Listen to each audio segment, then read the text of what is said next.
Hi, I'm Wes Coulson from Coulson Elder Law, proudly serving clients throughout the St. Louis metropolitan area and beyond. I would like to welcome you to our Elder Law and Estate Planning Minute.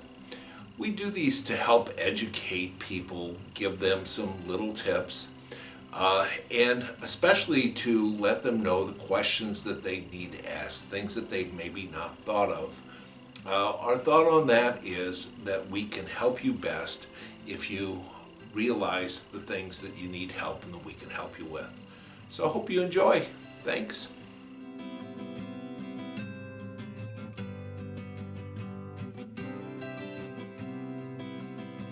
The burden of caring for an elderly loved one often extracts a terrible toll on the caregiver, physically, mentally, and emotionally.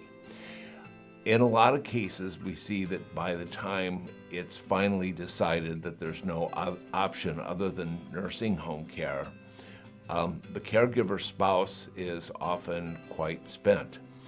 So, as you know from other videos, there are a lot that we can do to get the spouse in the nursing home on Medicaid right away by protecting assets through the other spouse, what's known as the community spouse.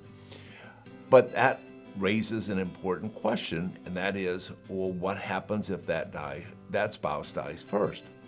Well, let me tell you, the answer is if they have traditional wills or living trusts in which the first spouse who dies leaves everything to the other spouse, it's going to be a Medicaid disaster because it's going to mean that everything will now be owned by someone who can only have a very limited amount of assets. Happily, there is a fix for that we call Medicaid sensitive estate planning.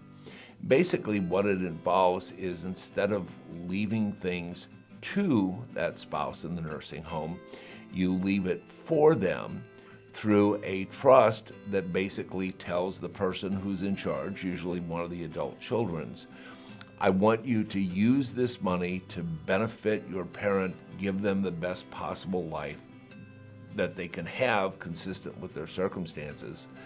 But you can't use it to pay for things that Medicaid would pay for, the nursing home bill, medical care. If it's set up that way, it won't cause that spouse in the nursing home to lose eligibility when the first one dies, and that estate will make its way safely down to family members when the second spouse dies. That's something you probably didn't know about. It's something you really do need to know about. It's something that we can definitely help with. Thanks.